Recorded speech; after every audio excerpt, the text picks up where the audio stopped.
Cruzando as Conversas. Oferecimento: Associação dos Oficiais da Brigada Militar. Defendendo quem protege você. Porto Color. Muito boa noite, está no ar com vocês o Cruzando as Conversas desta sexta-feira, 5 de fevereiro de 2021. Uma sexta-feira, um dia muito bonito, uma temperatura bastante agradável. E aqui o nosso Cruzando as Conversas começa o oferecimento, claro, da Associação dos Oficiais da Brigada Militar, defendendo quem protege você. Porto Color Soluções Gráficas tem o serviço da Porto Color na sua casa através das redes sociais. Lembrando que a RDC TV, o canal 24 e 524 da Claronet TV, também está disponível nas redes sociais. Uma sexta-feira realmente bem tranquila em Porto Alegre, né? O pessoal começando a demandar para as regiões turísticas, para o litoral, para a serra, para passar o período de carnaval. Aqui não vai ter carnaval, mas de qualquer maneira a cultura brasileira é de que esse período é um período de descanso.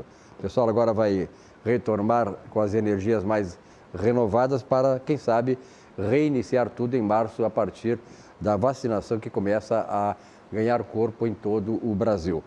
Bom, no programa de hoje nós vamos falar sobre o resultado das eleições no Congresso Nacional, dia 1º, na segunda-feira, e que apontaram para uma perspectiva bem mais tranquila, que nós possamos, no Brasil, fazer aquilo que o atual presidente da República, lá na eleição de 2018, prometeu: tornar este país uma verdadeira nação, uma nação justa e desenvolvida.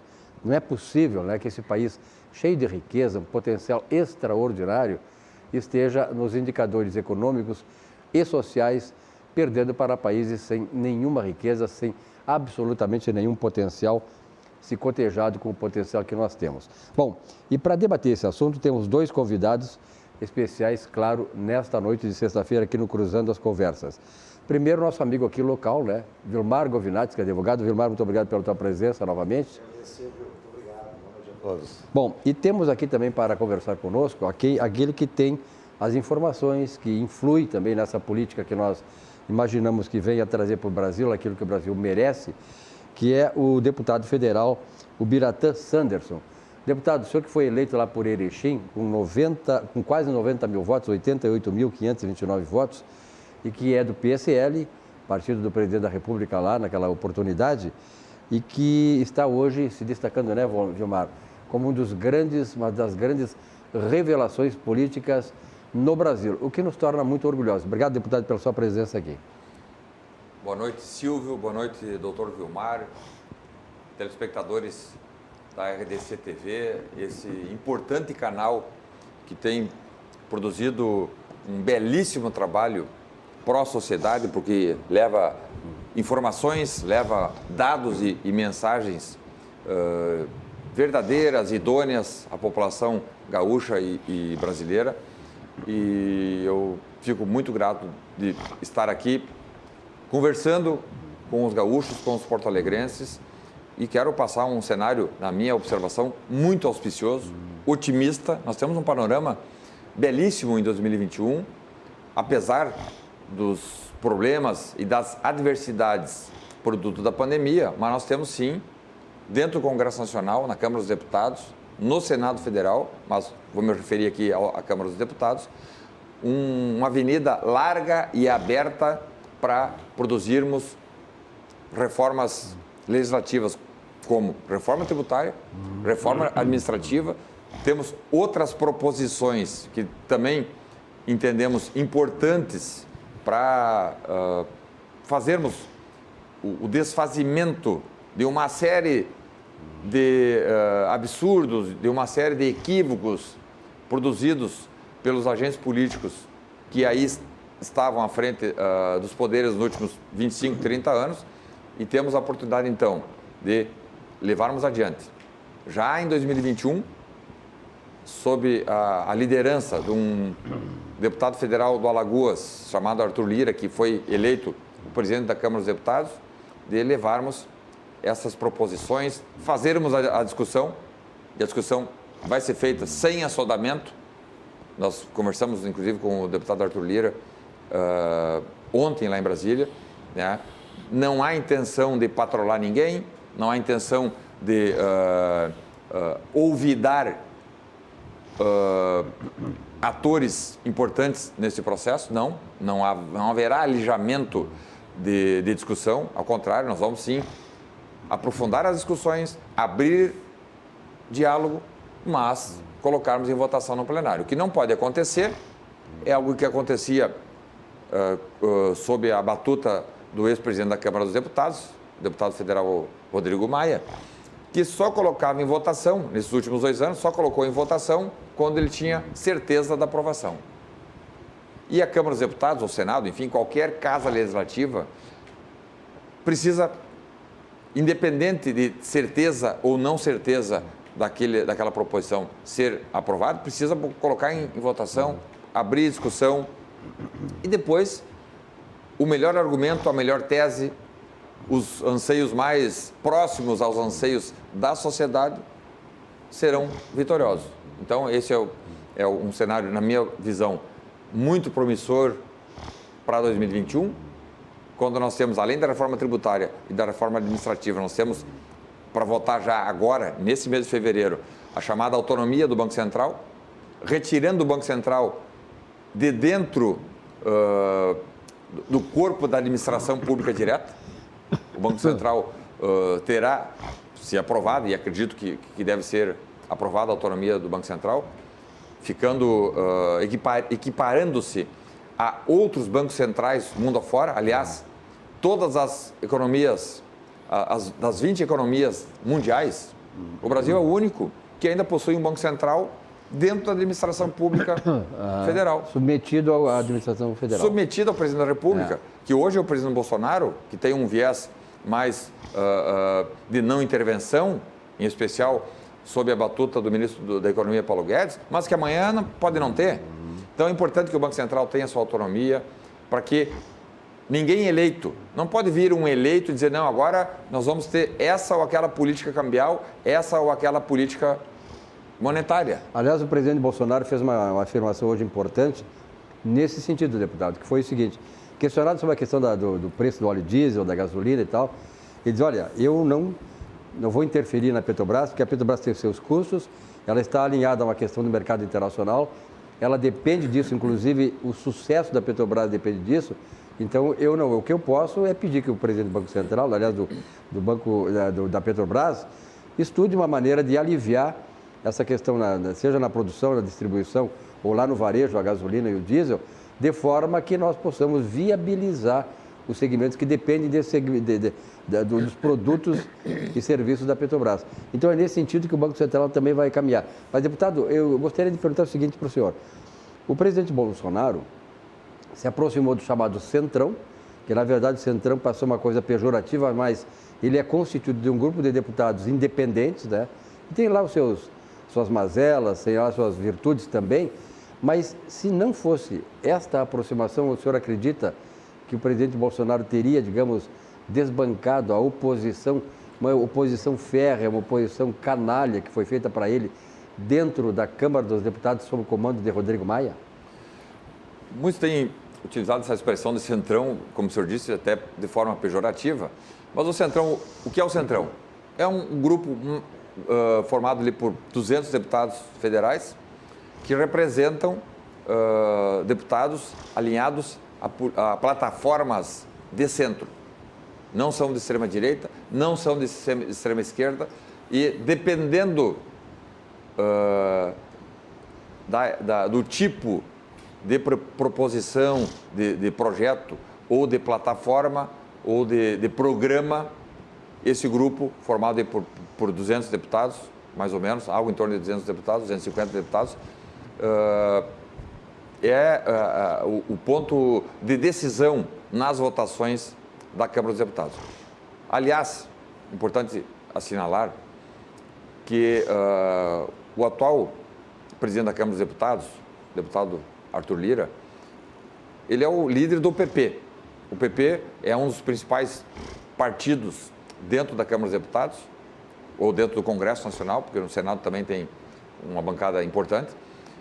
Mas o deputado Arthur Lira nunca foi o líder do Centrão. Ele é o líder do PP. As lideranças são formais, são estabelecidas em regimento da Câmara dos Deputados.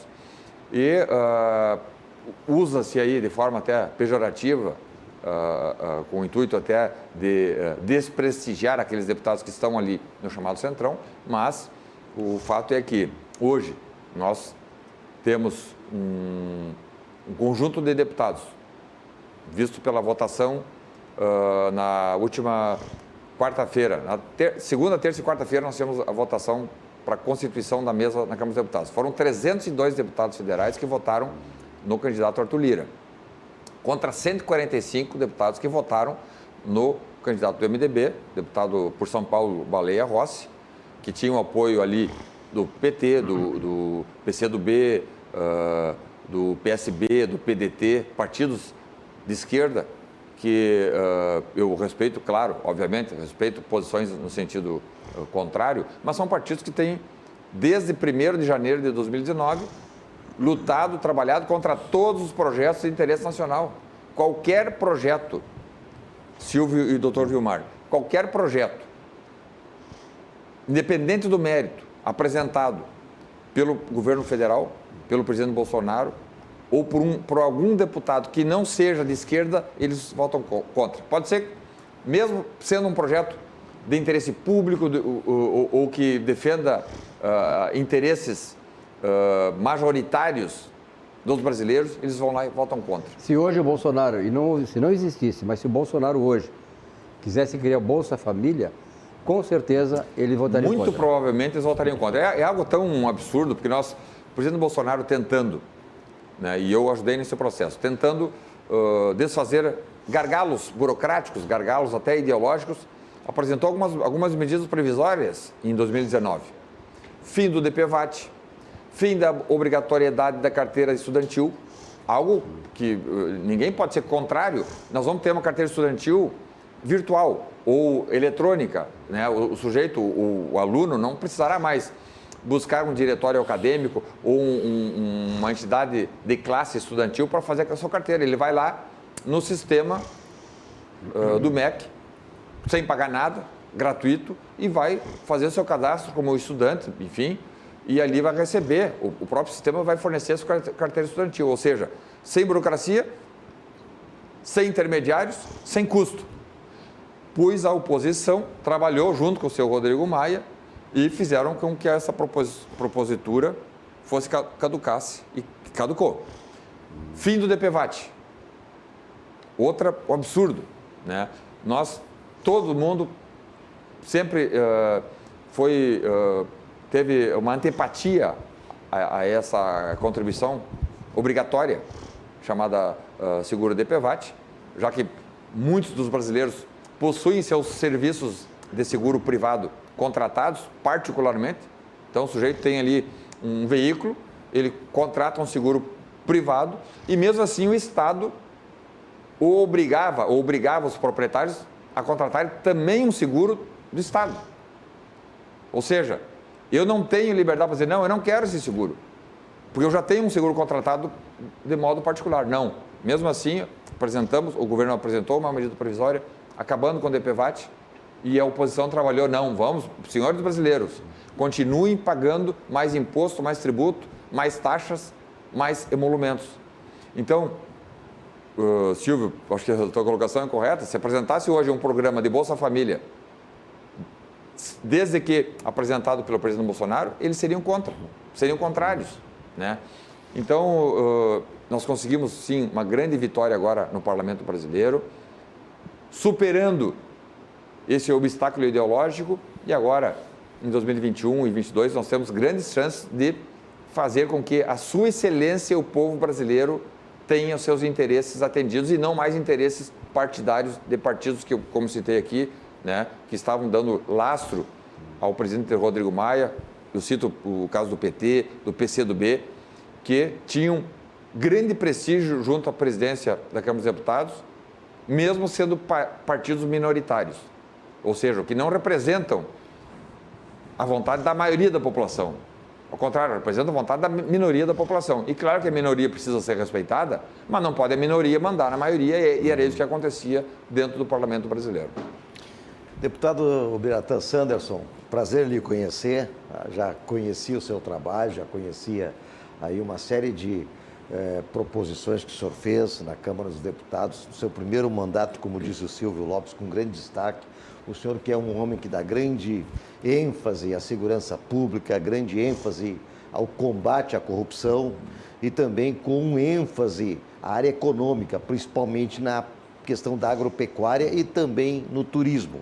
Então, quero lhe cumprimentar, deputado, pelo seu excelente trabalho e pela honra de estar aqui com o senhor. O atual presidente da Câmara dos Deputados, o deputado Arthur Lira, é um agropecuarista de Alagoas, né? Então, tem bastante a ver com a sua ênfase na agropecuária, né? Então, certamente, esse trabalho será bastante profícuo, será bastante proveitoso. Mas eu queria lhe perguntar, deputado, na área do turismo, o senhor trouxe uma verba fantástica, né? Uma verba muito significativa para a região das Missões, né? E eu já sei que o senhor foi criado em Santo Ângelo, embora natural de Erechim, né? Então, deputado, o senhor vê realmente no turismo, o senhor vê um fator econômico promissor, um fator econômico que traga desenvolvimento para a nossa região sul, para o Rio Grande do Sul e para o Brasil como um todo? Doutor Vilmar, obrigado. Por favor, não precisa me chamar de doutor. Obrigado pelas considerações. É o único advogado aqui, né? A recíproca é verdadeira. Eu também admiro demais o seu trabalho, acompanho tanto o seu trabalho como do Silvio. E nós acompanhamos o senhor em Brasília, né? Obrigado. E é importante que haja esse acompanhamento, porque o que é um político? Um funcionário público, um deputado, um senador, um governador, um presidente, né? Somos funcionários, como eu disse, da sua excelência, o povo brasileiro. Ninguém colocou uma arma na minha cabeça para eu sair da Polícia Federal e ir lá exercer o mandato. Eu estou lá porque eu quis, porque eu achei que podia contribuir com o país. Então, se eu estou ali de forma voluntária, por óbvio, eu devo sim obrigação, informação, devo explicações a todos aqueles que nos colocaram lá. E, portanto, eu sinceramente, fico contente quando eu vejo que estou sendo acompanhado. Isso é motivo de nós termos mais elan para continuarmos trabalhando a favor das melhores pautas nacionais. E uma das pautas nacionais que eu acredito muito é o turismo, né? Eu sou criado em Santo Ângelo e aquela região das Missões, tendo ali ruínas de São Miguel, os 7 povos das Missões, São Miguel das Missões, Santo Ângelo, São Borja, São Luís Gonzaga, São Nicolau, São João Batista, São Lourenço Mártir, enfim, é um portento turístico e econômico gigantesco, mal explorado, muito mal explorado, diga-se de passagem. Eu tive ontem reunido com a presidente do IFAM em Brasília, a doutora Larissa Peixoto, e ela, com uma nova visão, porque já foi colocada pela nova administração, até nisso nós tínhamos problema, porque os antigos diretores do IFAM achavam que equipamentos turísticos ou culturais, como ruínas de São Miguel, Ouro Preto, enfim, Olinda, não podiam serem explorados de forma mais contundente. Havia ali até, na minha observação, na minha visão, uns nós ideológicos. E com a nova visão do IFAM, dizer, não, nós vamos agora fazer com que as ruínas de São Miguel das Missões, as missões, possam conviver com a preservação do patrimônio histórico e cultural, mas ao mesmo tempo sob exploração econômica. Outros países fazem isso, a Itália faz isso, Estados Unidos faz isso, né? E China faz isso, que é um país fechado no aspecto político. Então, nós temos um grande terreno a explorar aqui no Rio Grande do Sul, que são as missões, né? Uma história belíssima que tem aí na figura de Sepete Araju, José Sepete Araju, um cacique, um líder guarani que existiu e está lá registrado em Brasília como um dos heróis nacionais. Essa saga toda que deu início à população gaúcha, ou o povo gaúcho, agora terá o respeito do governo federal, terá a valorização do governo federal, seja através do Ministério do Turismo, seja também através do IFAM, que o IFAM não está mais ali para atrapalhar o negócio turístico, está ali para ajudar e andarem juntos, preservação do patrimônio histórico e oportunidade econômica e de trabalho para a população das Missões, e vale o mesmo para Gramado, vale o mesmo para Canela, vale o mesmo para outros sítios históricos e arqueológicos do Brasil, e não são muitos. O sítio arqueológico que nós temos em São Miguel das Missões é um dos poucos do Brasil com aquele potencial. Porque os sítios históricos de Minas Gerais, por exemplo, são sítios todos já ostensivos. Não há nada enterrado, não há nada pouca coisa há em Minas Gerais, por exemplo, ou mesmo no Nordeste, que já não tenha sido descoberto.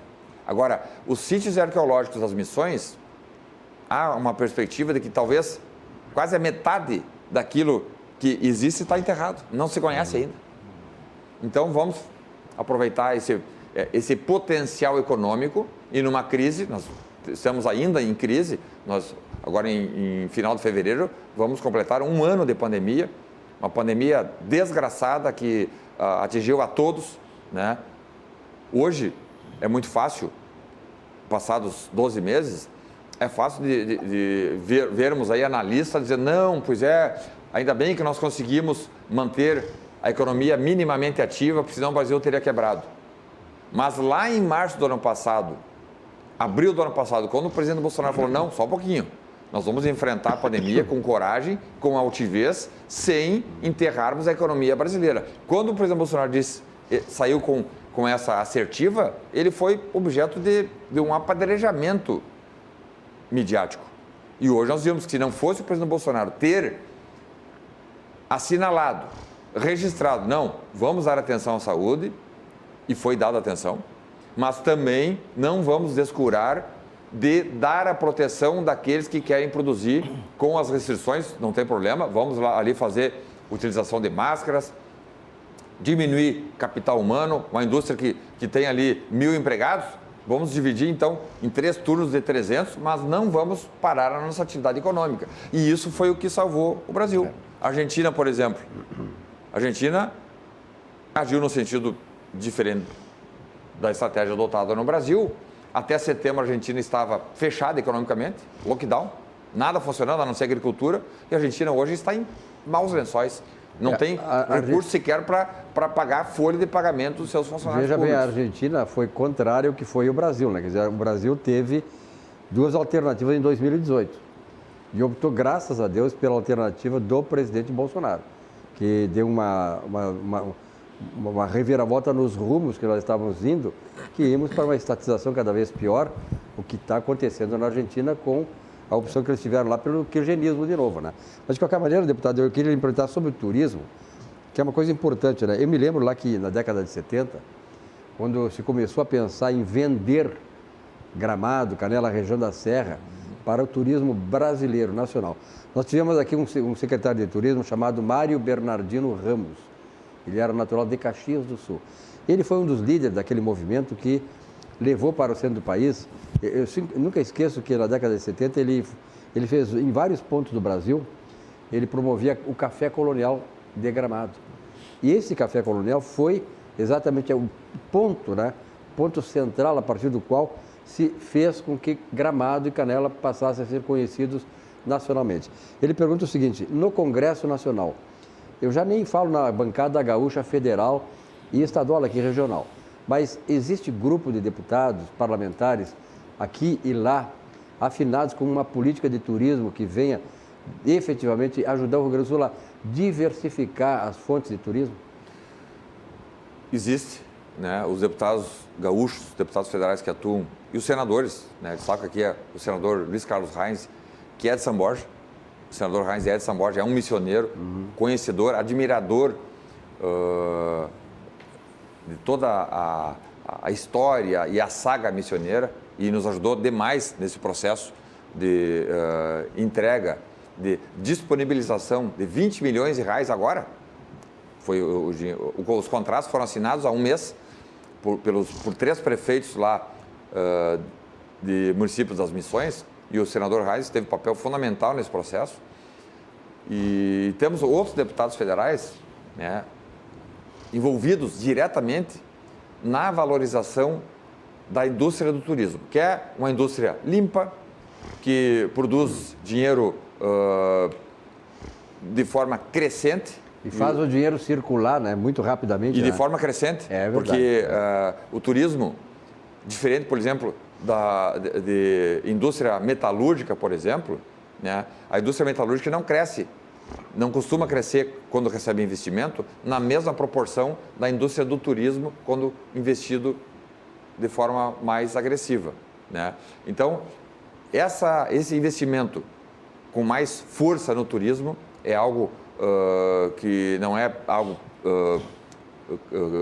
casuístico, não é produto do acaso, né? Eu estava presente já em 2019, quando o presidente Bolsonaro, na época, o então ainda ministro do Turismo, Marcelo Álvaro Antônio, que é deputado federal por Minas Gerais, recebeu o comando, então, do presidente Bolsonaro, diz, vamos buscar todo o esforço possível para abrir uma nova frente de oportunidades de trabalho para os brasileiros, e essa frente estará no turismo. Nós temos aí 8 mil quilômetros de litoral. Que país tem 8 mil quilômetros de litoral com belíssimas praias e com capacidade de exploração turística? Porque a Argentina tem um litoral, mas 2/3 do litoral é gelo, é pinguim. Nós temos aqui um litoral belíssimo, com praias maravilhosas, e o presidente Bolsonaro até chegou a citar a questão de Angra dos Reis, né, que tem um litoral belíssimo ali no Rio de Janeiro e praticamente inexplorável, produto dos órgãos de fiscalização. Claro que ninguém quer aqui sair destruindo nada. Agora, não pode conviver com exageros, né? Então, temos lá uma praia que... Fernando Noronha, dou exemplo aqui de Fernando Noronha, né? Não podemos ser mais realistas que o próprio rei. Então, Fernando Noronha, ainda há exageros fiscalizatórios na questão ambiental, né? Tem um número limitado de pessoas que podem adentrar nas praias, tem taxas para serem pagas, e vemos aí outros países, né? No caso do México, Cancún, não há esses exageros, né? Caribe, inúmeras ilhas do Caribe, não há esses exageros e há preservação. Então, esse comando dado pelo governo federal, no sentido de que turismo, meio ambiente são irmãos siameses e devem andar de mãos dadas, não inimigos um do outro, né? Como até pouco tempo atrás, né? Nós vimos aí em o próprio governo Dilma, brigas homéricas dentro do governo entre ministro do Turismo e ministro do Meio Ambiente, como se fossem inimigos. Não, podem andar juntos, agora estão andando juntos. O Ministério do Turismo, por exemplo, andando alinhadíssimo com o Ministério do Meio Ambiente, do ministro Ricardo Salles, que, aliás, faz um belíssimo trabalho. Ele tem sido criticado por ambientalistas justamente porque ele está fazendo as modificações que boa parte da população enxergava como necessário, sem destruição, ninguém. Aliás, ao contrário, tem uma importante preservação ambiental, mas sem exageros. Aliás, a sociedade parece, né, Vilmar? Parece começar a ter a percepção de tudo aquilo que a esquerda critica do atual governo é porque está certo. Então, de repente, a gente vai começar a ver o que está acontecendo aí, quando esse lado da esquerda, que é uma esquerda assim que ela é negacionista das coisas boas que estão acontecendo, dos projetos que vão acabar levando o Brasil a um rumo melhor. Vilmar Govinatsky. Então, deputado, ainda nesta área do turismo, eu não sei como é que está, por exemplo, a infraestrutura, porque faz muitos anos que eu não vou às missões, principalmente lá a catedral, né, de São Miguel, enfim. São Miguel das Missões. Mas eu me lembro quando eu estive lá, a única coisa que tinha era o espetáculo de luz e som nas vozes de Paulo Otran e Fernanda Montenegro. Talvez ainda seja a atração. A infraestrutura hoteleira, a infraestrutura gastronômica, praticamente não tinha nada. Eu tive há pouco tempo ali nos campos de cima da serra, ali nos canyons, né? Mesma coisa, não tem absolutamente nada. Aliás, eu tenho conversado muito... Aparados da Serra. Exatamente, os Aparados da Serra. Eu tenho conversado muito com o secretário Rodrigo Lorenzoni, né? Que está fazendo um belíssimo trabalho, diga-se de passagem. É verdade, é verdade. Eu tenho conversado muito com ele é muito entusiasta dessa área do turismo, inclusive ali em Canela, ali na cascata do Caracol, não é? Tem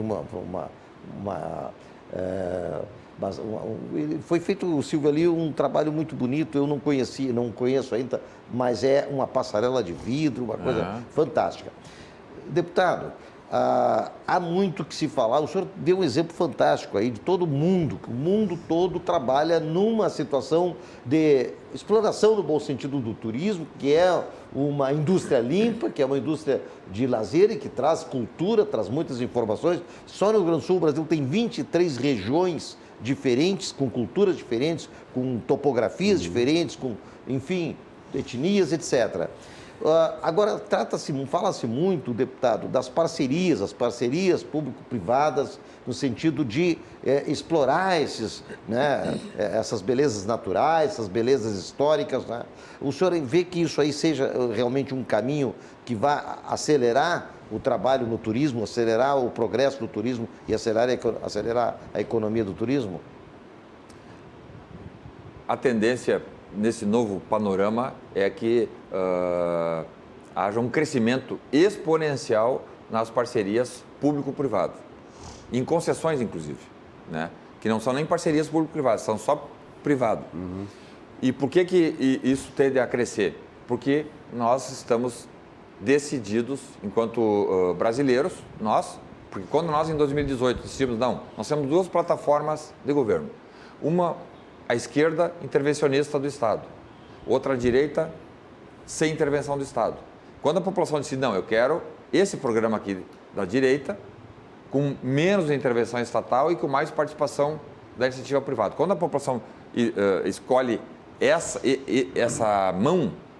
via, nós, então, enquanto agentes políticos, o próprio presidente Bolsonaro, enfim, seus ministros, não tem margem para negociar outro azimute que não seja o da liberdade econômica. E aí, com isso, com a menos intervenção do Estado nos negócios privados, e os Aparados da Serra, por exemplo, já foram objeto de concessão agora, recentemente, faz um mês, houve um processo de concessão, houve a concessão por 30 anos, a empresa pagou um ágio bem importante, ou seja, um negócio muito bom para o Brasil. E por que a empresa vai lá explorar? Porque sabe da certeza do equilíbrio jurídico, da confiança que o Estado não vai lá dentro da concessão atrapalhar, multar, controlar, dizer, senhor empresário, o senhor agora está com a concessão aqui do Parque do Aparados da Serra, mas a minha agência chamada IBAMA ou IFAM, o que for, vai lá mensalmente lhe fiscalizar, lhe impor multas, impor empecilhos, como se fosse quase como uma espada de Damocles sobre a cabeça do empresário. Como o empresário viu, agora não tem mais esse cenário de supercontrole, de monitoramento exacerbado do Estado, não acabou, e com isso os empresários vão investir de forma, como eu disse, exponencial. A tendência é que cada vez mais agora o empresariado entre nesses negócios.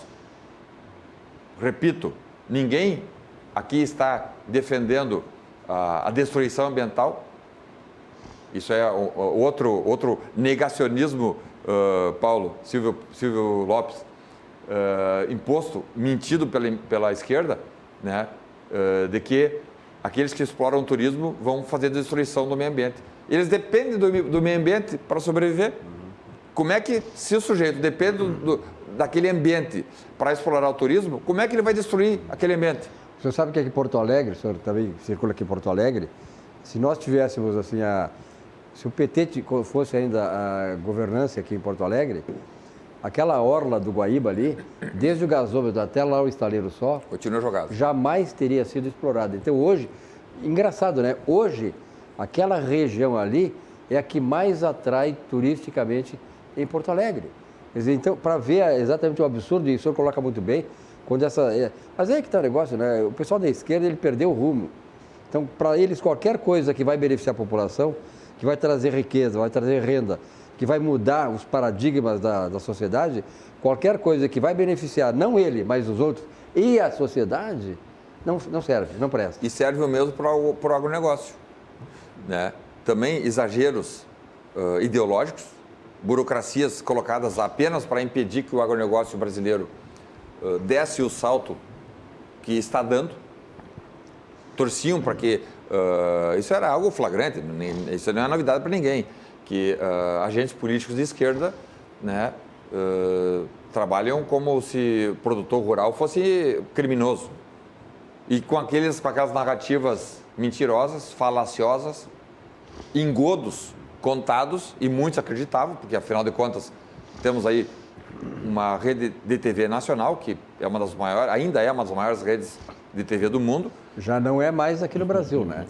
Hoje essa rede aí, ela tem uma importância, mas ela, para você ter uma ideia, deputado, não sei se eu tenho essa informação, essa rede que o senhor está falando, que é a rede cloacal que nós temos aqui, a Rede Globo, ela que já teve audiência de quase 90%, ela depois passou para 70%, para 60%, para 40%. Ela, neste mês, a novela da Globo está perdendo para a novela da Record, Gênesis. E ela já vem perdendo substância exatamente por quê? Porque ela cultivou o descrédito. Quando a Rede Globo decidiu atacar o governo, seja de que maneira for para atacar por atacar, porque com esse governo, as verbas fáceis, os bilhões de dólares, em dólares também, no exterior, que vinham para a Rede Globo, Petrobras, Banco do Brasil, Caixa Econômica Federal, toda essa injeção de recursos no sistema da Globo não existe mais. Então, ela continua fazendo isso, mas está perdendo substância. E vou lhe contar mais. A audiência média da Globo hoje não passa de 35%.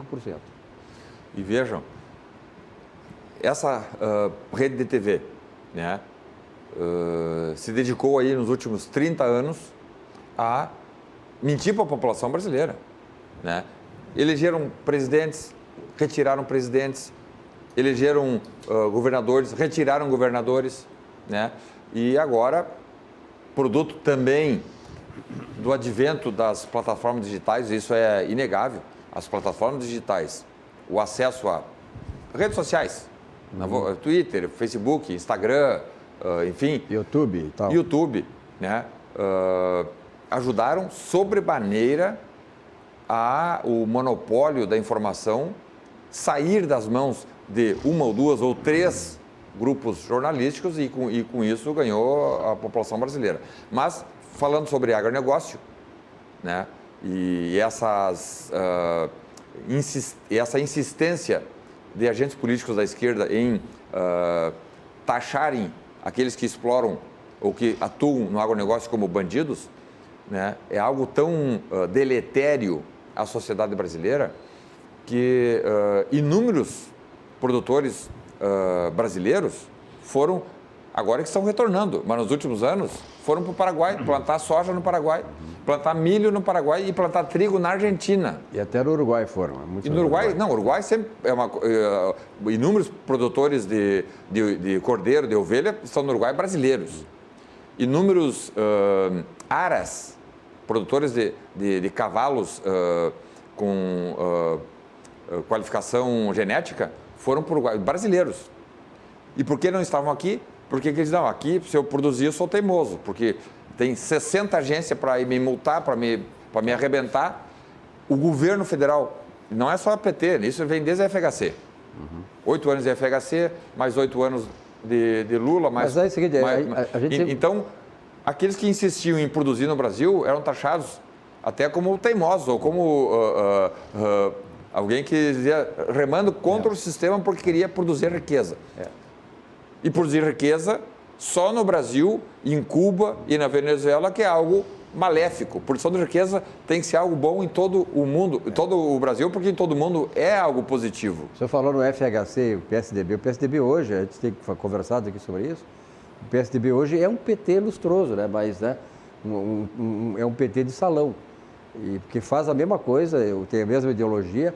Veja se a Prefeitura de Porto Alegre, que já para nem citar o governo do Estado. A doutrina que eles utilizam é petista, é de esquerda. Tem aquele lustro e tal, né? Principalmente o prefeito de Porto Alegre, sempre se jactanciava de ser um camarada liberal, em favor da sociedade, da liberdade econômica, liberdade individual, mas o que ele fez em Porto Alegre? Aqui, ó, o senhor falou muito bem aí na questão, né, dos empresários que estão sufocados, mas a pandemia mostrou o lado perverso de certas lideranças, né, que estão encasteladas em partidos, PSDB, PT, que acabaram destruindo a economia de Porto Alegre. Aliás, dezenas de milhares de empresas fecharam e empresários morreram. Aqui tem o caso de um empresário de um grande restaurante aqui do Rio Grande do Sul, de Porto Alegre, que morreu uma semana antes dele morrer. Eu estive lá, jantando, e ele me falou, olha, não aguento mais. Toda semana é multa da prefeitura porque eu estou tentando manter os empregos aqui. Eles não demitiram nenhum funcionário, mantiveram os empregos apesar de tudo. E, no entanto, multa em cima de multa, o camarada acabou morrendo. Como ele, dezenas de outros. Nós temos que aproveitar, então, esse cenário positivo, eu chamei de cenário auspicioso, para, então, promovermos essas reformas, né? Diminuir esse inchaço estatal. Não vejo razão nenhuma para o Brasil ter 150 estatais, a União, só no âmbito da administração pública federal, são 150 estatais. Nós brasileiros, eu atuei na CPI do BNDES em 2019, fui o vice-presidente da CPI do BNDES, quando nós entramos ali nas vísceras dos empréstimos concedidos pelo Banco de Fomento, chamado BNDES, nos governos Lula e Dilma, e vimos que foi feita uma festa, uma farra de dinheiro público, emprestando, entre aspas, bilhões, é algo em torno de 500 bilhões de reais de dinheiro emprestado a empresas amigas do rei aí, Lula e Dilma. Empresas amigas do rei recebiam verbas públicas através do BNDES, a título de empréstimo, claro, não era fundo perdido, só que boa parte desses recursos não está sendo pago e jamais será pago, porque foram emprestados de forma ilegal, sem garantia. As empresas que buscavam os recursos, eu falei aqui em 500 bilhões de reais, 500 bilhões, imaginem. Nós disponibilizamos a população brasileira. Nós, governo federal, mas esse dinheiro é do povo brasileiro. O dinheiro que foi colocado agora para a pandemia, auxílio emergencial, ajuda para municípios e estados, ajuda para hospitais. Esse dinheiro não é do presidente Bolsonaro, é o dinheiro do povo brasileiro. Esse dinheiro, 800 bilhões de reais, que, fazendo uma comparação, é pequenininho perto dos 500 bi emprestados nos governos Lula e Dilma às empresas amigas do rei. Ou a ditadores, sem garantia para fazerem obras no exterior. Isso que eu quero lhe perguntar, deputado. Nós sabemos com muita que houve... propina permeando esses processos. Nós sabemos que houve construção do Porto de Mariel em Cuba, nós sabemos que houve construção de metrô em Caracas, nós sabemos que tem um aeroporto perdido em Moçambique, que não tem voo para lugar nenhum. Nós sabemos algumas coisas e nós não sabemos tudo. Mas assim, deputado, o senhor que foi vice-presidente dessa comissão parlamentar de inquérito do BNDES, e a grande expectativa que nós tínhamos era justamente essa: quando é que vai ser aberta a caixa preta do BNDES? Como é que está? Isso é uma curiosidade que eu tenho, que o telespectador tem, o Brasil inteiro tem. E esse dinheiro não vai voltar mais? É impagável? Não tem como recuperar? Não existe nenhuma ação que se possa fazer? Porque é um dinheiro que foi embora.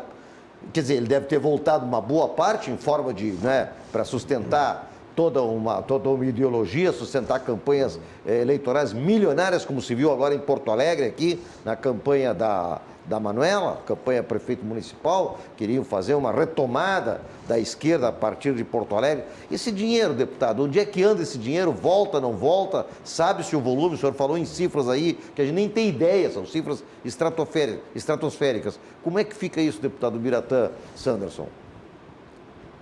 Eu citei aqui, e isso é dado oficial, porque eu ajudei na produção do relatório da CPI do BNDES. Nós chegamos ao número de 513, olha o número, 13. 513 bilhões de reais foi a quantia emprestada pelo BNDES a um grupo pequeno, não é um grupo muito grande. Só o Odebrecht utilizou 70% desses recursos para fazer obras lá no exterior. E nós aqui em Porto Alegre sem metrô. Sem metrô. E pagando o metrô lá em Caracas, pagando túnel subterrâneo sobre o Rio Paraná ali na Argentina. Quantos túneis submersos nós temos aqui no Brasil? Nenhum. E nós, com dinheiro público brasileiro, sustentando amigos. Porto Alegre precisando de um metrô, né? Exato. Que foi Então, prometido até. Esses valores, né, doutor Vilmar, infelizmente, até pela minha experiência de quase 25 anos na Polícia Federal, infelizmente esses valores nunca mais voltarão aos cofres brasileiros. Eu não acredito, sinceramente, que esses valores retornem minimamente aos cofres brasileiros, porque depois de saído, esse é dinheiro que saiu do Brasil. Há uma expectativa, isso aí é até uma conjectura que nós criamos ali na investigação feita na CPI, de que bancos venezuelanos, a Venezuela possui 8 bancos oficiais, o Brasil tem 2, né? Tem o Banco do Brasil e o Caixa Federal, a Venezuela possui 8 bancos públicos. Há uma suspeita de que bancos da Venezuela públicos contem com quantias bilionárias desse dinheiro, porque esse dinheiro não vai estar dentro de saco nem dentro de mala. É muito dinheiro. 500 bilhões é muito dinheiro. Claro que obras foram feitas e o dinheiro foi utilizado. Mas se nós pegarmos 5% de 500 bilhões, quanto dá? 25 bilhões de reais. 5% que era a propina cobrada, que em tese era cobrado, 5%. Então, dinheiro que infelizmente faz falta para nós aqui no Brasil e que muito pouco provavelmente será devolvido aos cofres públicos, porque foi emprestado naquela farra, com propinagem, Nós tivemos lá depoimento, por exemplo, de um médico, era um médico, mas que tinha uma influência econômica dentro do governo Lula, chamado Palotti. Ministro Palotti. Ele era médico, mas mandava na economia. Ministro da Economia. Vejam, né, nós tínhamos, assim, absurdos no governo anterior de termos advogados mandando na ANAC, né? Termos engenheiros atuando como advogado dentro do Ministério da Justiça, né? Era assim, o objetivo era atender a companheirada. Se atendesse politicamente, partidariamente, os interesses, o sujeito poderia... Nós tivemos um ministro da Defesa comunista, vocês lembram? Uhum. Aldo Rebelo. Um homem notadamente comunista, comandando... E aquilo ali, eu de fora da política, vi até como uma afronta às Forças Armadas, né? Mas, então, na verdade, foi um processo para desmoralizar as instituições. Então, esses absurdos todos, esse processo teratológico produzido nos últimos anos, e eu digo, não é só Lula e Dilma, FHC. Sim. FHC também ajudou nessa bagunça institucional criada, né? E fez com que o Brasil chegasse cambaleante a 2018. Nós conseguimos aí dar essa guinada com o presidente Bolsonaro e com essa guinada estamos hoje saindo de uma pandemia. Alguns falam, nós querem fazer a população acreditar que nós não estamos no início da pandemia ou que nós estamos no meio da pandemia. Não, as vacinas estão aí. O presidente Bolsonaro falou no discurso, falou em tom não doloso, falou assim, estamos aí no finalzinho da pandemia, até para tentar fazer com que as pessoas acreditem, tenham um otimismo para 2021, estamos no finalzinho da pandemia, caiu o mundo em cima deles, não, esse cara é maluco, dizendo que nós estamos no finalzinho da pandemia. Não, nós estamos no início da pandemia? Claro que não, nós estamos com a vacina em larga escala sendo distribuída mundo afora, e o Brasil não é diferente, né? Claro que o Brasil com 210 milhões de habitantes, com um país continental, um território gigantesco, claro, nós vamos ter dificuldade, nós não seremos o Uruguai ou o Chile para fazer a administração da vacina, mas estamos sim trabalhando firmes, né, para devolver dignidade à população brasileira, colocar desenvolvimento dentro dos processos econômicos nacionais. Eu estou ansioso para fazer um intervalo aqui, Vilmar. Então, só para essa observação final, essa questão que o senhor coloca aí da vacina, do tempo de duração, quer dizer, que o Brasil se atrasou e tal, isso tudo está dentro de um contexto mundial. E nós, se nos atrasamos na vacina, foi exatamente porque essa política dos governadores e dos prefeitos sempre foi uma dissensão contra o governo federal. Então, isso atrapalhou naturalmente a administração que o governo federal poderia ter nessa questão de encaminhamento melhor do processo de compra da vacina e de distribuição nacional. Mas, de qualquer maneira, eu acho que o Brasil é muito grande, né, deputado? Não tem como um país gigantesco desse ganhar, por exemplo, ser mais rápido como a Suécia, como a Finlândia, como Portugal e tal, não tem. O Brasil é muito grande. Então, realmente, isso aí ideologizaram muito isso, politizaram muito essa questão e querem atribuir ao presidente Bolsonaro culpa que ele absolutamente não tem. Nós temos que fazer um rápido intervalo e voltar aqui a conversar sobre esses assuntos da eleição do Congresso, das reformas que o presidente Bolsonaro tem que liderar a partir de agora com a mudança da presidência do Congresso Nacional, Câmara e Senado. E vamos fazer um rápido intervalo, voltamos daqui a pouquinho com o nosso Cruzando as Conversas, aqui pela RDC TV, canais 24 e 524 da Claro Net TV. Já voltamos.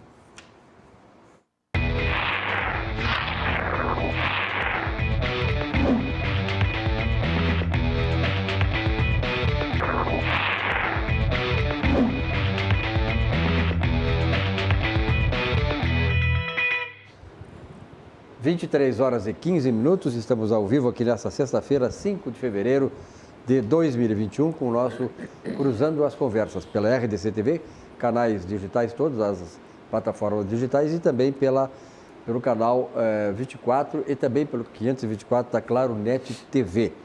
Lembrando que o Cruzando as Conversas é um oferecimento da Associação dos Oficiais da Brigada Militar, defendendo quem protege você, e Portocolor Soluções Gráficas. Tenha o serviço da Portocolor na sua casa através das redes sociais. Nós estamos falando hoje a respeito das mudanças que aconteceram no dia 1º, segunda-feira, no Congresso Nacional, a eleição da Câmara, o presidente Arthur Lira assumiu, e também a eleição no Senado Federal. E o que isso significa para que o governo Bolsonaro possa, então, adiantar as reformas tão essenciais, tão necessárias para que o Brasil, afinal de contas, decole e volte a ser um país em que a gente tenha alegria, tenha prazer e tenha segurança em viver, um país realmente desenvolvido. Está aqui conosco o deputado federal Ubiratã Sanderson, do PSL, conosco também para conversar com ele, Vilmar Govinatski, que é contigo, Vilmar. Então, deputado, fazer uma pergunta ao policial federal Ubiratã Sanderson, há mais de 20 anos como policial federal, 23, 25 anos, e ao deputado federal, membro titular da Comissão de Segurança Pública e de Combate ao Crime Organizado. Deputado, eu pessoalmente vejo com certa preocupação o que tem se falado tanto, e eu acho que o telespectador também tem essa sensação, fim da Lava Jato, que tanto bem trouxe ao país, não só no sentido de mostrar toda aquela vergonha de corrupção que estavam sendo simplesmente assaltados. O senhor acabou de falar aqui como também membro da Comissão de Parlamentar de Inquérito do BNDES, trouxe dinheiro de volta e trouxe uma série de outras situações aí que, pelo menos, fazem com que as pessoas, os corruptos, tenham um pouquinho de medo. Não digo que tenham tanto medo assim, porque parece que eles não têm nem medo nem vergonha. Mas essa suposta, enfim, esse suposto término da Lava Jato, deputado, como é que o senhor vê isso dentro de uma situação que deixa a gente, estávamos tão eufóricos com a Lava Jato e agora um tanto quanto preocupados com a possibilidade do término? Complementando, isso pode significar, deputado, um esvaziamento na política de combate à corrupção no Brasil? Doutor Vilmar e Silvio, nós temos ouvido aí, né, uma frase nova que é a chamada guerra de narrativas. E fala-se muito em guerra de narrativas, narrativas falaciosas. Isso é uma narrativa falaciosa, mentirosa, bandida, repito, uma argumentação bandida, informações criminosas que têm sido largadas na mídia e aí boa parte da mídia, inclusive esse canal, esse meio de comunicação do Rio de Janeiro, que por muito tempo dominou, teve o monopólio da informação no Brasil, procura todas as noites colocar no ar de que a Operação Lava Jato acabou, de que o combate à corrupção foi alijado pelo presidente Bolsonaro. Isso é uma grande mentira. Eu falo aqui, não só como como deputado federal, que está deputado federal, mas como policial federal de carreira, né, concursado, com estabilidade, que não chegou a, como todos os 10 mil policiais federais, que não chegaram à Polícia Federal por compadrio, por favor, chegaram ali por méritos próprios. E a Polícia Federal tem seguido o seu trabalho tanto quanto sempre fez nos últimos 20 anos. Aliás, em 2020, em plena pandemia, os policiais federais não pararam um dia sequer. E em 2020, houve, contrariando materialmente, contrariando então na prática, contrariando, são dados concretos, contrariando essa tese bandida apresentada por agentes da esquerda e por parte da imprensa, talvez eu diria assim, a pequena parte da imprensa, que diz que o combate à corrupção no governo Bolsonaro foi diminuído, foi alijado. Isso é uma grande mentira e as provas são os números. A Polícia Federal divulgou agora, no final de 2020, os números nacionais, onde a instituição, que é a instituição do governo federal, a instituição federal principal no combate à corrupção, apresentou números recordes. Números operacionais recordes em 2020 pela Polícia Federal no combate à corrupção, no enfrentamento ao desvio de dinheiro público, como também no enfrentamento ao tráfico de drogas e ao contrabando de mercadorias. Mas me refiro aqui, então, à pergunta, combate à corrupção? Não. O combate à corrupção segue como prioridade dentro do governo federal e o presidente Bolsonaro não tem qualquer ingerência dentro da PF. A Polícia Federal é uma instituição de Estado cujos profissionais possuem autonomia operativa para atuarem, claro, sempre com a fiscalização do Ministério Público e do Poder Judiciário, mas atuam de forma profissional, doa quem doer. Por isso, a Operação Lava Jato segue normalmente. Outras operações, a gente fala em Operação Lava Jato, mas a Polícia Federal tem um sem número de operações. Nós vimos agora o que é apelidado de Covidão, mas uma dezena de prefeitos, de agentes políticos, até governadores, sendo objeto de investigação da Polícia Federal. Aliás, faço aqui um parênteses, o governador lá do estado do Amazonas teve a prisão preventiva solicitada pela Polícia Federal. Foi o STJ que negou. Isso lá atrás. Aí quiseram colocar a culpa do caos na saúde pública lá no Amazonas no governo federal. Não tinha nada que ver. Ali havia má gestão, corrupção, irresponsabilidade na governança lá desse estado. E aí aconteceu o que todo mundo dizia que ia acontecer. A própria Polícia Federal tinha pedido a prisão preventiva do governador, que foi negada pelo STJ, né? Então, tudo aquilo que era para ser feito no combate e enfrentamento à corrupção está sendo feito, de forma ainda mais intensa, porque, inclusive, no governo Bolsonaro, desde janeiro de 2019 até agora, há um acréscimo recorde de agentes federais, de policiais federais nos quadros da Polícia Federal, que é a instituição que faz o enfrentamento da corrupção, do desvio de dinheiro. O presidente Bolsonaro já nomeou 1.500 novos policiais e já autorizou concurso agora dia 21 de março, o maior ingresso num único mandato, vai ser o maior ingresso de policiais federais dos quadros da Polícia Federal será no primeiro mandato do governo Bolsonaro. Serão 3.600 policiais federais num único mandato. Vejam, o efetivo total da PF são 10 mil homens. Nós vamos aumentar em 35% num único mandato. Se isso aí não é prestigiar o combate à corrupção, é o quê? Isso só comprova que versões bandidas, deletérias, canalhas, como usando uma palavra do presidente Bolsonaro, patifes de esquerda e dessa rede de TV, procurando diariamente colocar na conta do governo Bolsonaro algo que não pertence a ele. Deputado, eu gostaria que o senhor falasse um pouquinho também a respeito. Nós temos falado aqui, o senhor acho que também passou rapidamente nesse assunto, que é a questão, por exemplo, das grandes redes nacionais, né, do jornalismo estabelecido e tal, que a gente conhecia, tradicional, e as redes sociais. Hoje, a minha opinião, eu queria ouvir a sua opinião. Minha opinião é o seguinte, que se não fossem as redes sociais, nós estaríamos pior do que já estamos. Com certeza. Ou seja, as redes sociais acabaram sendo um grande contraponto, né? Desmistificando e trazendo a verdade dos fatos que foram encobertos pela desinformação, pela malformação e pela ideologização dos acontecimentos por essa grande rede, sobretudo, mas não é só a Rede Globo, mas os puxadinhos da Rede Globo. Leitura perfeita. Não fosse as redes sociais, por exemplo, o Rodrigo Maia continuaria na presidência da Câmara. É verdade, isso que eu queria saber. A votação do Senado, do STF, que indicava, a votação do STF, que indicava a possibilidade de Rodrigo Maia continuar no cargo, estava contrário ao interesse público.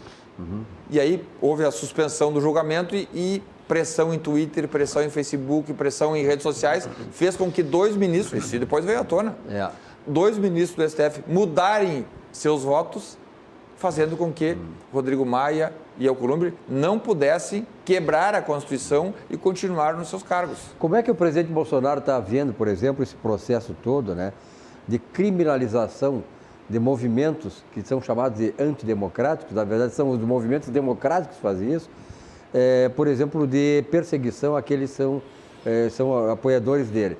Porque, veja bem, nas redes sociais, quem está sendo punido hoje são aqueles que defendem o governo Bolsonaro. Os demais podem fazer o que quiserem à esquerda, que não existe essa punição, não existe essa perseguição. Qual é o senhor que tem esse convívio lá com o presidente Bolsonaro? Como é que ele vê essa questão toda, né, diante de um quadro nacional em que o presidente da República está sendo atacado, que não pode se defender e quem está apoiando ele também não pode fazer isso? Nós vivemos, infelizmente, hoje, um regime assimétrico entre os poderes. Há uma assimetria. Supremo Tribunal Federal, que é o representante, o Poder Judiciário, né, eu me refiro aqui ao Supremo Tribunal Federal mesmo, né, o Supremo Tribunal Federal, o STF, que deveria atuar harmonicamente, claro, de forma independente, mas em harmonia com o Poder Executivo e o Poder Legislativo, hoje o STF é quem está dando as cartas na República Federativa do Brasil. Isso aí é um absurdo, né? Um ministro supremo não tem prerrogativa constitucional para legislar e os ministros têm legislado. E há dados aí absurdos, né? No Brasil, o Supremo Tribunal Federal concede suas decisões em profusão em decisões monocráticas. 90% das decisões do STF são decisões monocráticas, ou seja, um único ministro vai lá e determina que o Poder Legislativo, ou que o Poder Executivo, ou que quem quer que seja, haja num sentido. A Suprema Corte Norte-Americana, por exemplo, é o contrário. Lá, 10% das decisões são monocráticas, 90% das decisões são colegiadas. Aqui é o contrário, aqui 90% das decisões são monocráticas. Nós vimos um ministro do STF impedindo, rasgando a nomeação do diretor-geral da Polícia Federal, delegado Ramage, foi impedido por uma decisão monocrática, decisão absurda, teratológica, porque sem fundamentação. Qual o argumento usado pelo STF para ele desfazer uma nomeação administrativa? Uma nomeação para um cargo administrativo na Polícia Federal? Simplesmente vai lá o ministro e não, o senhor não pode nomear. Por quê? Porque eu não quero. Porque essa foi a argumentação. Não vai nomear porque eu não quero que nomeie. Porque o delegado era de carreira, com carreira notável, com um currículo brilhante, Ilibada. conduta ilibada, com o apoio dos seus pares, não vai nomear porque não quer nomear. E o presidente vai fazer o quê? Né? Se o que vai fazer o presidente? Né? Fica de mãos atadas, porque cabe ao Senado Federal fazer o controle e adotar alguma reprimenda contra ministros do STF que cometam abusos. Esse caso da revogação da nomeação do diretor-geral da Polícia Federal sem qualquer fundamentação e sem qualquer justa causa é um abuso. O Senado deveria imediatamente ter aberto um processo de impeachment contra o ministro que proibiu a nomeação, dar direito de defesa a esse ministro do STF e, conforme as provas erigidas nesse procedimento do Senado, tê-lo impedido. O senhor acredita? Feito a defenestração, jogar para fora esse ministro do STF porque ele agiu contra a lei. Ele rasgou um decreto presidencial, ele proibiu que o presidente da República exercesse a sua atribuição constitucional por um mero capricho. Deputado, isso é uma das situações. Então, veja, o Supremo hoje tem extrapolado, tem agido contra o interesse público, tem agido contra a Constituição e alguma coisa nós vamos ter que fazer. E nós já tivemos reunidos, inclusive, com o presidente Arthur Lira, com outros agentes políticos que estão dispostos a fazer esse enfrentamento. E eu estou disposto a fazer esse enfrentamento. O Supremo Tribunal Federal não pode ter o poder que tem hoje e um poder que está sendo solapado ou tomado de forma arbitrária, porque o STF não tem esse poder, a Constituição não dá esse poder ao ministro do STF para dizer como demais poderes devem se portar em situações absurdas como essa que eu citei, do impedimento da nomeação do diretor-geral da Polícia Federal por um mero capricho. Deputado, o senhor acredita que com a nova presidência do Senado Federal, lá no Senado Federal existe dezenas de pedidos de impeachment de ministros do STF. O senhor acredita que esse novo presidente vai ter a coragem de encaminhar isso para apreciação no plenário do Senado? Se ele vai ter coragem ou não, nós vamos ver ali na frente. Né? Quando nós, conversando nessa fase preliminar às eleições, esse assunto Supremo Tribunal Federal veio à tona diversas vezes. Inúmeros deputados, dentre eles eu, diziam, não, nós precisamos fazer com que a tripartição de poderes, a separação dos poderes, pregada lá por Montesquieu, na obra Espírito das Leis, onde o Poder Executivo executa, não legisla e não julga, o Poder Judiciário não legisla e nem executa, ele só julga, e o Poder Legislativo não executa e nem julga, ele só legisla. Cada um no seu quadrado, com a sua atribuição. O que não pode é nós seguirmos com o Supremo dizendo como um presidente da República, um governador, um prefeito tem que se portar.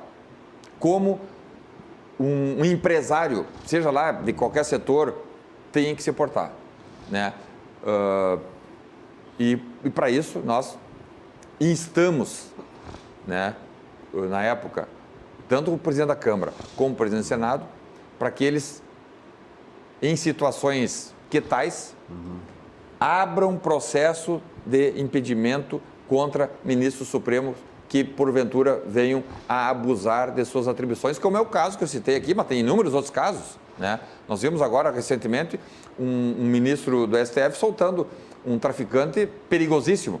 Não é um traficante qualquer, é um traficante chefe da maior organização criminosa do tráfico brasileiro.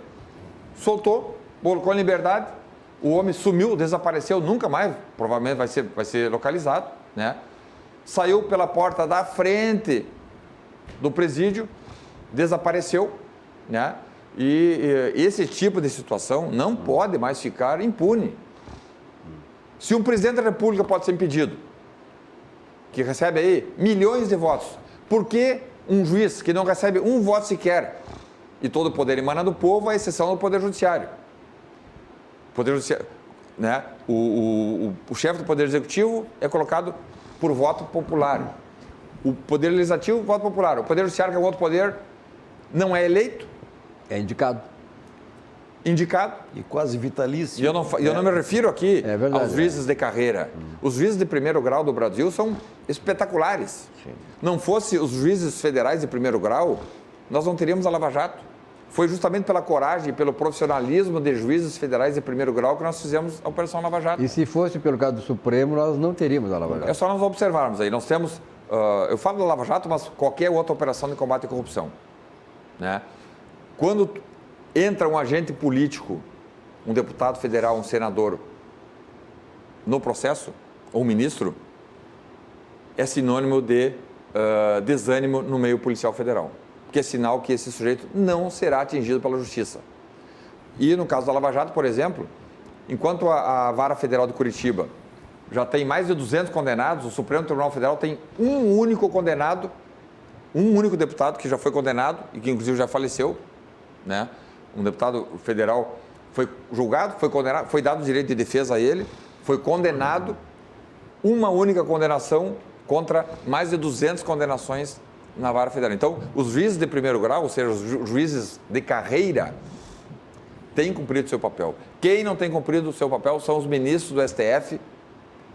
Muitos chegam ali, não se sabe nem como, de que forma foram escolhidos. Nós temos lá o ministro que era advogado do MST, famoso, que inclusive foi presidente do STF recentemente, né? Que, na minha observação, não tem currículo profissional para chegar onde ele chegou. Alguns redes sociais têm divulgado que teria feito até concurso para juiz e não passou. Que conhecimento notável tem alguém que faz um concurso para juiz e não passa? Ou para promotor, enfim. Ele não tem conhecimento notável jurídico. Senão teria sido aprovado num concurso público para juiz de direito, por exemplo. Né? Então, hoje nós temos, dos 11 ministros do STF, um único juiz de carreira, que é o ministro-presidente do STF hoje, que é o Luiz Fux. É. Ele é juiz de carreira, né, juiz criminal, porque a ministra Rosa Weber é magistrada, sim, mas ela é magistrada da magistratura trabalhista, ou seja, nunca condenou ninguém por ser ladrão, né, porque era juíza de outra área, né. Então, dos 11 ministros, nós temos um único ministro que já mandou como juiz bandido, corrupto, traficante e fascínio para a cadeia. Então, tem tudo para não dar certo, como não deu certo e não está dando certo. Então, parlamento, senhores parlamentares, deputados, senadores, cabe ao Senado, mas os deputados têm papel também, sim, de promoverem reformas através de proposta de emenda à Constituição, e aí os deputados aqui votam, proposta de emenda à Constituição dando limite aos ministros do Supremo. Eu estou com uma proposta de emenda à Constituição, uma PEC, pronta. Assim que nós retomarmos as atividades, eu preciso de 171 assinaturas de deputados para que a PEC tenha vida jurídica. E nessa minha proposta, nós estamos proibindo decisões monocráticas de ministros do STF que interfiram em outros poderes. Pode interferir? Pode, mas em decisões coletivas. Não pode um único ministro dizer, governador, prefeito, presidente, desnomeia, nomeia, faça o aconteça. Não. Quer fazer? Pode fazer, mas em decisão colegiada dos 11 ministros. Aliás, qualquer casa legislativa tem os seus quóruns qualificados, né, deputado? É interessante isso porque o artigo 2º da Constituição fala que os 3 poderes eles têm que ser independentes e harmônicos entre si. Nós, da questão de harmonia entre si, passa muito longe. Deputado Biratã Sanderson, um pouquinho ainda voltando à questão econômica, que são as perspectivas futuras, assim, um dos nossos, digamos assim, motes do programa de hoje. Como é que está a pauta, das privatizações? Isso é eu diria que é uma pedra de toque no governo federal, no governo Bolsonaro, né? Precisa sim ser levada adiante. Nós temos o propósito de levar adiante a privatização dos Correios e da Eletrobras ainda em 2021. É um processo complicado? porque são empresas enormes, empresas muito grandes, mas temos que fazer a discussão, né? Verificar quais são os gargalos jurídicos, os empecilhos, os entraves jurídicos, fazer o enfrentamento. O Supremo, mais uma vez, o STF, tem que entender que nós precisamos de um cenário favorável também com o STF, porque o STF pode dar uma liminar monocrática e dizer não, está proibida a privatização dos Correios, né? Ou está proibida a privatização da Eletrobras, uma decisão monocrática do STF e aí para todo o Congresso, para todo o Senado, a Câmara, o Poder Executivo. Mas nós temos a certeza de que o governo federal, a administração pública federal, isso vale mesmo para os estados e para os municípios, precisa se dedicar, no aspecto do Estado, tem que apenas se dedicar à segurança pública, à saúde e à educação. Então, Eletrobras, Correios, inúmeras outras empresas públicas, sociedade anônima, privadas, né? Elefantes brancos. Elefantes brancos, né? Que não têm razão de ser e precisam serem entregues ao setor privado, claro, sob fiscalização do Estado. E até, eu respeito quem pensa o contrário, né? Para mim, até a Petrobras, não só o transporte, a prospecção do petróleo, na minha observação, tinha que ser privatizada. Não só a distribuição. Nós não precisamos, mas tem a questão estratégica. Os Estados Unidos têm mais de 100 petrolíferas.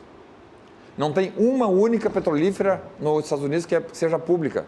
Todas as 100 petrolíferas são privadas, inclusive que retira lá do solo o petróleo. Eles pagam lá 20 cents o litro do combustível com gasolina pura, né? Aqui, a Petrobras é nossa, o petróleo é nosso, nós pagamos R$5 o litro de combustível de uma gasolina horrível, porque ela não ela tem 75% só de pureza, 25% é etanol, né? Então, que negócio é esse que a Petrobras é pública, é nossa, R$5 o litro de combustível? O exemplo lá norte-americano, que não há petrolíferas públicas e o combustível é barato, é acessível, né? Claro, aí entra a questão da reforma tributária, né? Nós temos 2 reformas tributárias a serem enfrentadas. Uma é essa que vamos fazer em 2021, que é a reforma para simplificação, para retirada de burocracias e de gargalos. Mas temos uma outra para fazer, que é a reforma tributária diminuindo o cargo tributário, mas para isso temos que fazer a lição de casa, que é diminuir o tamanho do Estado, e aí entram as privatizações. Diminuir o tamanho do Estado e torná-lo mais eficiente, que é isso que a gente quer do Estado brasileiro. Bom, nós estamos aqui com o deputado federal Biratã Sanderson, que está nos falando a respeito desses projetos que o governo tem aí no Congresso Nacional e que esperamos sejam agora encaminhados para serem aprovados, porque o Brasil também precisa muito disso. No Cruzando as Conversas desta sexta-feira, 5 de fevereiro de 2021. Faltam 20 minutos para a meia-noite, o programa aqui é ao vivo, né? Nós vamos a um rápido intervalo, voltamos daqui a pouquinho, lembrando que o Cruzando as Conversas é um oferecimento da Associação dos Oficiais da Brigada Militar, defendendo quem protege você, e Portocolor Soluções Gráficas. Tenha o serviço da Portocolor na sua casa através das redes sociais. Um rápido intervalo, já voltamos.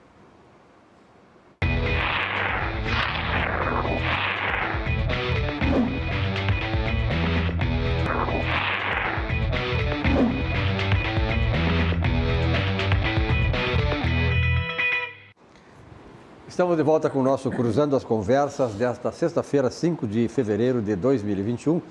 Lembrando que o Cruzando as Conversas é um oferecimento da Associação dos Oficiais da Brigada Militar, defendendo quem protege você. Portocolor Soluções Gráficas tem o serviço da Portocolor na sua casa através das redes sociais. Você pode sintonizar aqui a RDC TV, não só nos canais 24 e 524 da Claro Net TV, mas também nas redes sociais. Estamos conversando com o deputado federal gaúcho, o Biratã Sanderson de Erechim, né? Eleito na última eleição com quase 90 mil votos e hoje um dos mais destacados parlamentares. Grande orgulho nosso lá em Brasília, também ajudando a construir o Rio Grande do Sul e o Brasil. E conosco aqui está o companheiro Vilmar Govinato. Eu quero só aproveitar, lembrar, fazer uma observação sobre o que o deputado falou agora há pouco, né? Sobre esse poder extrapolado do Supremo Tribunal Federal e aquela questão que eles proibiram, por exemplo, o Bolsonaro de fazer uma nomeação de uma empresa, que aconteceu isso numa universidade aqui do Rio Grande do Sul. A Universidade Federal de Pelotas, por exemplo, foi nomeado o reitor, escolhido entre os 3 que foram indicados para o presidente da República, e o atual, não sei se agora está, não sei onde é que anda essa figura, se negou a aceitar o. Então, diz ele que seriam então 2 reitores, num processo de, digamos assim, de insubordinação inaceitável. O senhor se lembrou, o senhor teve esse conhecimento disso, deputado?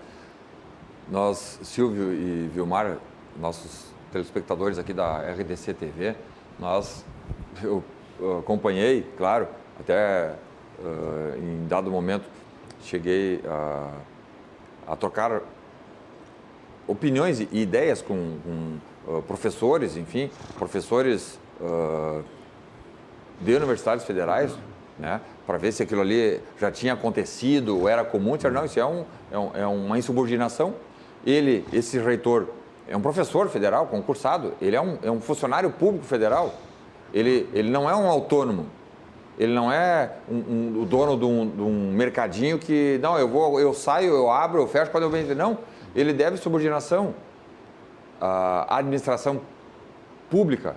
Há uma verticalização, há uma subordinação hierárquica, inclusive, e isso foi quebrado, algo, na minha observação, que, na minha visão, inclusive, que ensejaria a sua demissão. É verdade. Né? Para o bem do serviço público. Exato. Ele cometeu uma falta tão grave que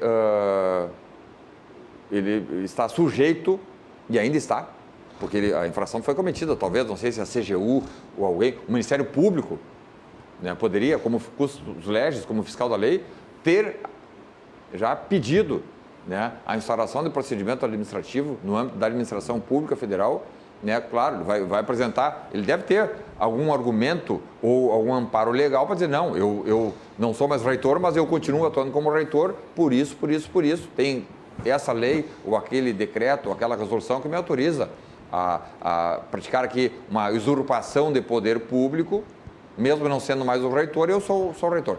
Então, como muito provavelmente ele não deve ter esse amparo legal, né, ele, na minha observação, né, deveria ser sujeito de um processo administrativo, né, e nesse cenário, claro que eu estou de fora, não tenho detalhes do procedimento, do processo, mas acho que caberia sim ali a demissão a bem do serviço público desse sujeito, né, fazendo com que ele deixe o serviço público federal, até porque ninguém é obrigado a ser professor público federal, ele é professor, vai para a iniciativa privada, né, porque ele não é obrigado a permanecer no serviço público se ele não quer.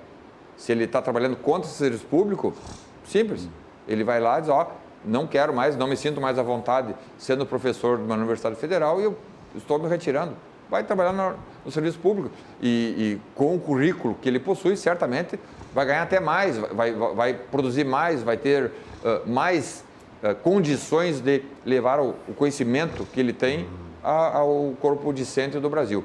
Na minha observação, caberia ali sim uma demissão, uma exclusão do serviço público porque está clara em subordinação. Aliás, se dependesse desse cidadão lá da Universidade Federal de Pelotas, o Rio Grande do Sul estaria ainda hoje em lockdown total. Gilmar Dobrinski.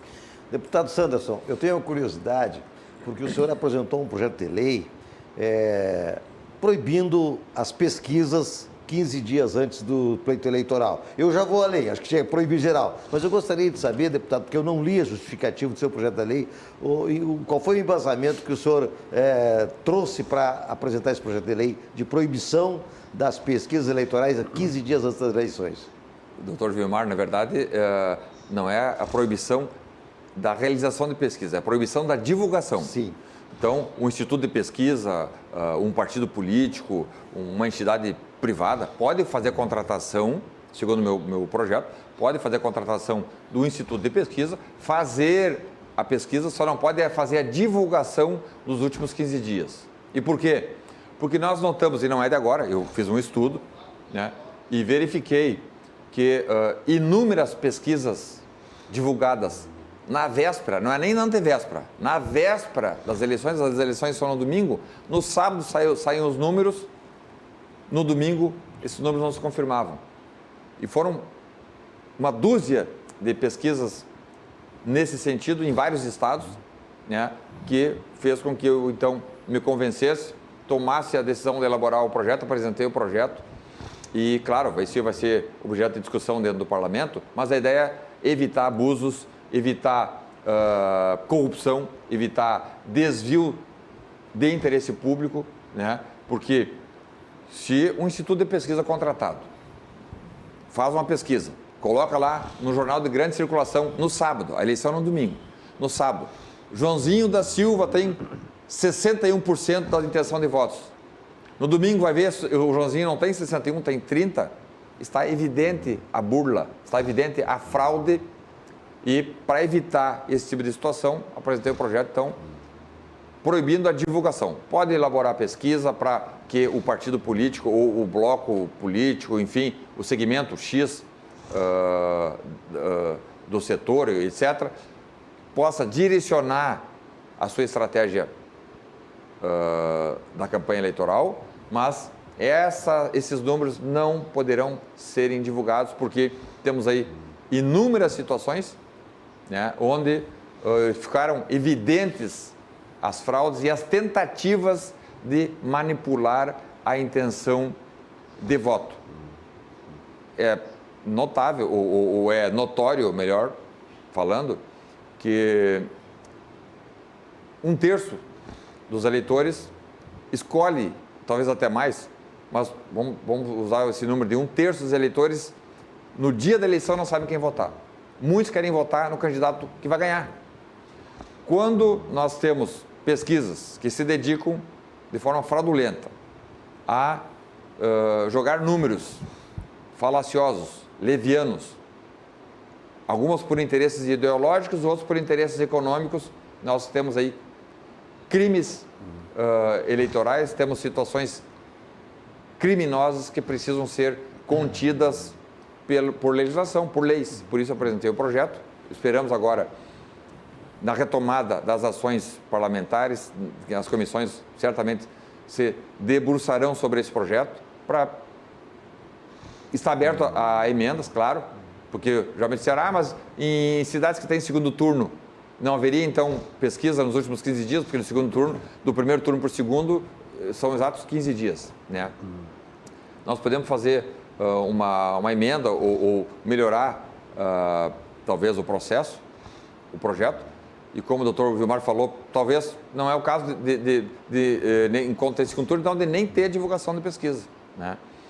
Então, estamos aí otimistas para que essa questão seja também resolvida através de uma discussão que o Parlamento brasileiro certamente fará.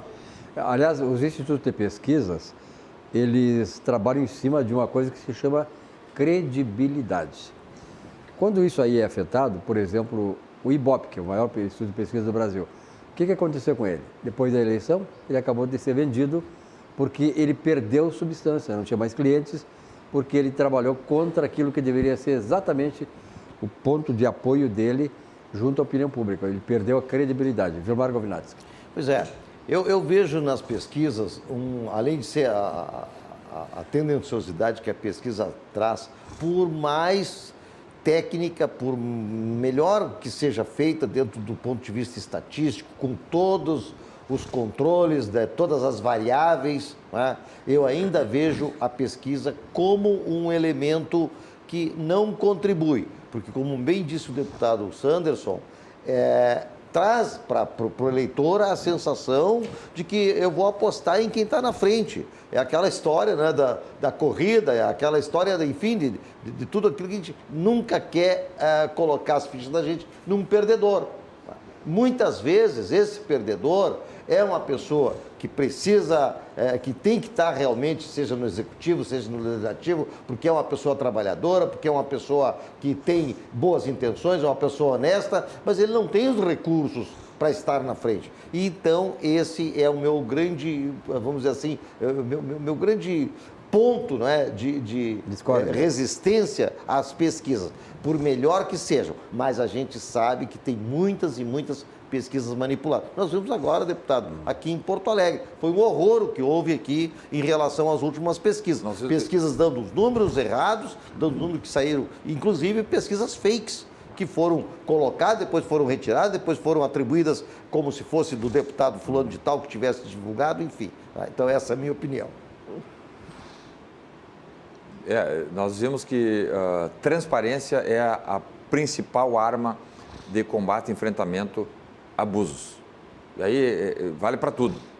Vale para o processo eleitoral, vale para aquisição de bens por agentes públicos, né? E quando nós não temos transparência, porque a pesquisa é feita, quem tem acesso aos dados da pesquisa? Quem faz a pesquisa? Aonde estão os nomes das pessoas? Né? Aí apresentam planilhas ali, ó. O Joãozinho da Silva foi ouvido por telefone. Quem é o Joãozinho da Silva? Qual é o nome do RG? Não tem. Não tem. É fake. Então, esse caso em Porto Alegre é um caso típico, né? Quando eu vi ali Manuela Dávila, acho que 52 pontos percentuais, e Sebastião Melo 45, era isso? Né? Eu digo, olha... Acho que era até menos, quase 10 pontos percentuais. Né? Uma clara tentativa de indução, de impor ao eleitorado que estava indeciso a escolha de alguém que não estava na frente. Ao contrário, estava. Depois nós vimos, os números provaram, foram justamente o contrário, né? O Sebastião Melo ganhou com quase 10 pontos percentuais. E no primeiro turno ficou na frente. Quando esses números dessa pesquisa diziam que Manuela Dávila poderia, então, vencer as eleições. Mas o importante, transparência, não há transparência, não há qualquer transparência nesse processo de consulta, e são consultas que vão mexer com o futuro dos brasileiros. Da sociedade, né? Da sociedade. Deputado, nós estamos encaminhando para o final do programa. Você tem um minuto aí para a sua mensagem final, nesta noite que recebemos um amigo aqui nesta sexta-feira, 5 de fevereiro. Mais uma vez, agradeço o convite de estar aqui na RDC TV, esse canal brilhante que eu tenho, sempre que posso, tenho acompanhado, né? Parabenizo o Silvio e o Vilmar o titular aqui do programa, que é o Guilherme Macalossi, que, né, está... Sim, obrigado pela oportunidade, doutor Vilmar e Silvio. E cumprimento o Guilherme Macalossi, que é uma pessoa que eu aprendi a admirar, né? Sempre que posso, acompanho, até por redes sociais, o programa aqui do Guilherme Macalossi, com críticas fundamentadas, com informações idôneas, que ajudam demais, inclusive, na solidificação da democracia, porque leva a verdade, leva informação, e isso é muito bom para todos nós. Então, obrigado, deputado, então, pela sua presença aqui. Uma boa semana de trabalho. Leonardo Govinatski, obrigado pela tua presença aqui também. Obrigado, Silvio. Muito obrigado, deputado. Abrilhantando o nosso Cruzando as Conversas. A você, telespectador, muito obrigado também pela sua fidelidade, pela audiência aqui na RDC TV. Tenham todos um belo sono, uma boa noite, um bom fim de semana e até segunda-feira. Até lá.